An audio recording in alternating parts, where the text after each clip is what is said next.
If you need a spoon for your alphabet soup, watch this video. I'll show you how to make one.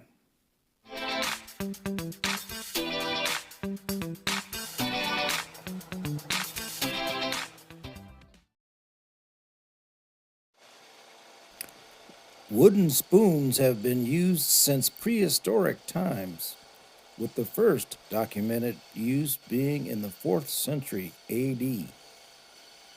Early spoons were carved from a single piece of wood, had a long handle, and a flat paddle-like head. The word spoon comes from an ancient word meaning a chip of wood or horn carved from a large piece. Wooden spoons were easy to carve and thus inexpensive, making them common throughout history. Some examples of wooden spoons from throughout history: ancient Egyptians made ice cream spoons out of wood, flint, and ivory, and were primarily used by Egyptian pharaohs and members of the clergy. Iron Age Celts used wooden spoons around 250 BC. Roman period. Spoons have been recovered from excavations in the city of London. Anglo-Saxons and Vikings produced wooden spoons for domestic uses in the British Isles. Wooden spoons are versatile and durable. They don't heat up to scalding temperatures, react with acidic foods, scratch pots and bowls, melt and leach chemicals, or strange taste into hot foods. Some may know the wooden spoon as a weapon used by moms in the kitchen. I started this spoon some time ago, and today I think I'll finish it up. It's a walnut piece with a little bit of sapwood on the back of it, and I used the previous spoon for a template. I've got the scooping part of it cleared out pretty much already, but I may do a little bit more to that. It definitely is going to require some more sanding, but it's a good start for this spoon. Now we got to kind of get the shape of it more rounded, get the squareness, corners off of it, and that type of thing. And it shouldn't take much time to finish it. Thanks for stopping into the wood shop stop. We will be working on this spoon today. Another way you can start your spoon project is to use a template from a previous project, and then you can just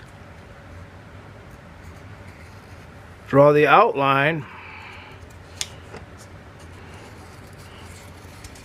of your spoon,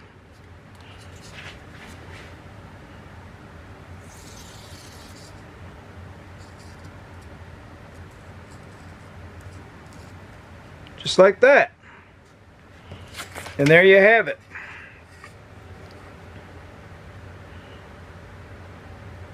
Then you take that over to the bandsaw and cut it out.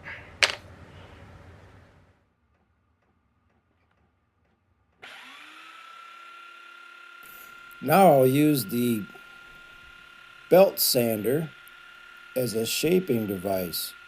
I can break those sharp corners down and round off the handle and shape the spoon scoop end to my desired liking. This takes a little time, but with patience and the right touch, you can get a nice, smooth, transitioning spoon that feels comfortable in the hand and works great in the kitchen.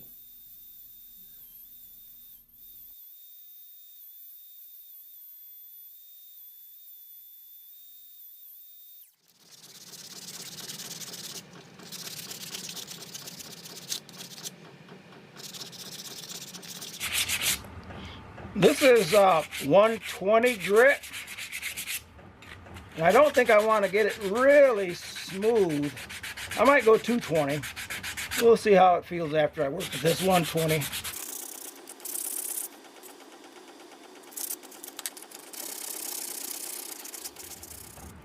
Now it's time to oil up the spoon. It looks pretty good.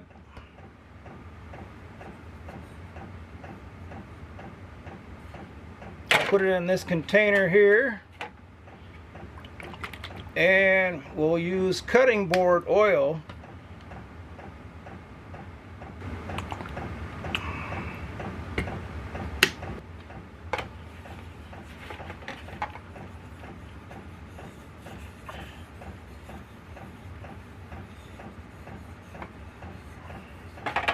And just like that, we've got it all oiled up.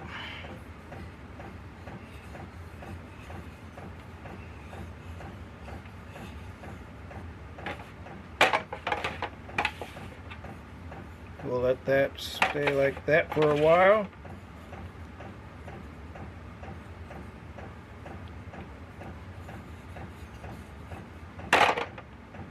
Just like so.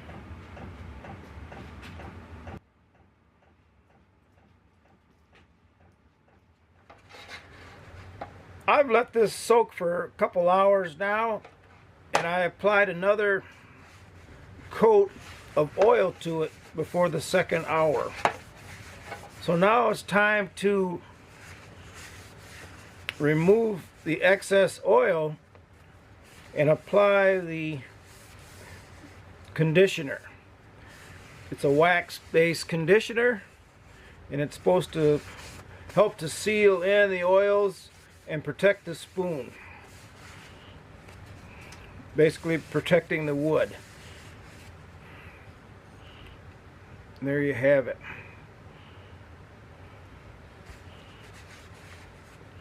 Now I'm done with this trough. And I can get a little of the excess off of it, like so.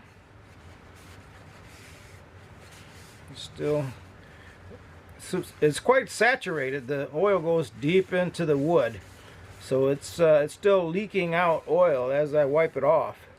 But now we can apply the conditioner, and this is just a butcher's block conditioner. This conditioner says to apply a thick coat onto your project and let it sit for an hour in between coats. And it recommends 3 to 4 coats. I don't think I'll do that many coats, but we'll do several. But it says to use a clean cloth to apply it. And we'll do pretty much the same as we did with the other.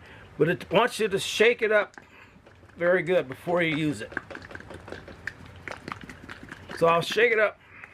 Make sure I get it shook up really good. This must be to make sure that the oil and the waxes are blended properly. It looks quite different now that I've shaken it up.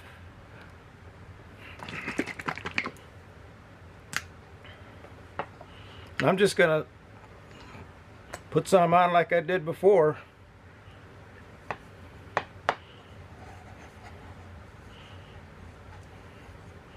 Just saturate this thing as much as I can, rub it in. I don't even care if I'm getting it on my hands. It's got to be good for your skin because it's an oil and wax, so can't hurt you. And this is food safe, so you want to make sure you use a food safe project to seal your wooden utensils. But